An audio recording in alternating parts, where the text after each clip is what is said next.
সালে মাওবাদীদের শক্ত ঘাঁটি হিসাবে পরিচিত ছিল জঙ্গলমহল পুরুলিয়া। সেই মাওবাদী দমনে পুরুলিয়া জেলা পুলিশের ঝুলিতে সাফল্য এসেছে বারংবার। আবারও মুকুটে নয়া পালক। পুরুলিয়া জেলা পুলিশের তৎপরতায় ভেস্তে গেল জঙ্গলমহলে সশস্ত্র স্কোয়াড গড়ার পরিকল্পনা। পুলিশের জলে মোস্ট ওয়ান্টেড সিপিআইএম এর কেন্দ্রীয় কমিটির সদস্য তথা বেঙ্গল ইনচার্জ সব্যসাচী গোস্বামী ওরফে বাবু ওরফে কিশোর ওরফে পঙ্কজ ওরফে অজয়। জেলা পুলিশ সুপার অভিজিৎ বন্দ্যোপাধ্যায়ের তত্ত্বাবধানে জঙ্গলমহল পুরুলিয়া থেকে গ্রেপ্তার করা হয় তাকে। আগ্নেয়াস্ত্র, টাকা সহ একাধিক তথ্য উদ্ধার। আমরা একটা স্পেসিফিক ইন্টেলিজেন্সের উপর বেস করে কালকে বাগমুন্ডি থানার যে জঙ্গল প্যাচ আছে, বাগমুন্ডি থানার জঙ্গল প্যাচে আমরা চৌনিয়াতে একটা অ্যাম্বুস লে করি। এই অ্যাম্বুসে ট্র্যাপড হয় সব্যসাচী গোস্বামী অ্যালিয়াস কিশোর অ্যালিয়াস অজয়। আমরা লাস্ট নাইট ওনাকে অ্যারেস্ট করি। ওনার কাছ থেকে একটা 9mm pistol, apparently 9mm pistol and 8 round amination হয়, সিজড হয়, অ্যাজ ওয়েল অ্যাজ বেশ কিছু ওই ব্যান্ড অর্গানাইজেশনের লিটারেচার আমরা পাই, বেশ কিছু আদার সেন্ট্রাল কমিটি মেম্বারদেরকে লেখা চিঠিপত্র এগুলো আমরা পাই। পুলিশ সূত্রে খবর, সব্যসাচী গোস্বামীর বাড়ি উত্তর 24 পরগনার ঘোলা থানা এলাকার সোদপুর রোডে। বর্তমানে ইস্টার্ন রিজিওনাল ব্যুরোর সদস্য ছিলেন বছর 53 ওই শীর্ষস্থানীয় মাও নেতা।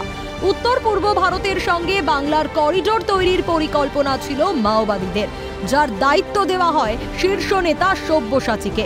নতুন সদস্যদের সংগঠনে টেনে একটি চূড়ান্ত বৈঠকের মধ্য দিয়ে অস্ত্র হাতে তুলে দেওয়ার ছক কষা হয়েছিল। কিন্তু পুরুলিয়া জেলা পুলিশের তৎপরতায় সেই মাও নীল নকশা বানচাল হয়ে যায়।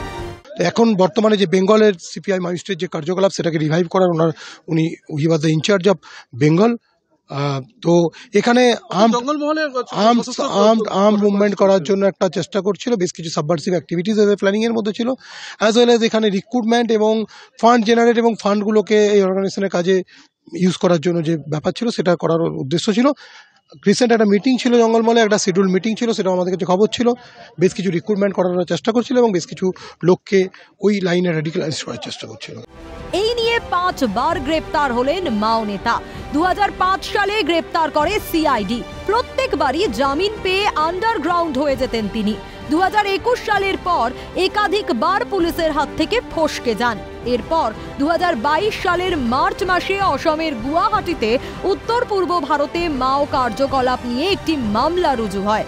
তারপরেই জাতীয় তদন্তকারী সংস্থা বা এনআইএ তার মাথার দাম রাখে 10 লক্ষ টাকা।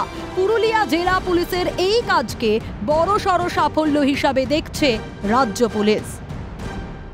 এই সব্যসাচীকে জিজ্ঞাসাবাদ করার পরে কোন কোন নেতা আরও গ্রেপ্তার হয় সেটাই এখন দেখার। ক্যামেরায় শওকত আলীর সঙ্গে দীপক রাম, ক্যালকাটা নিউজ।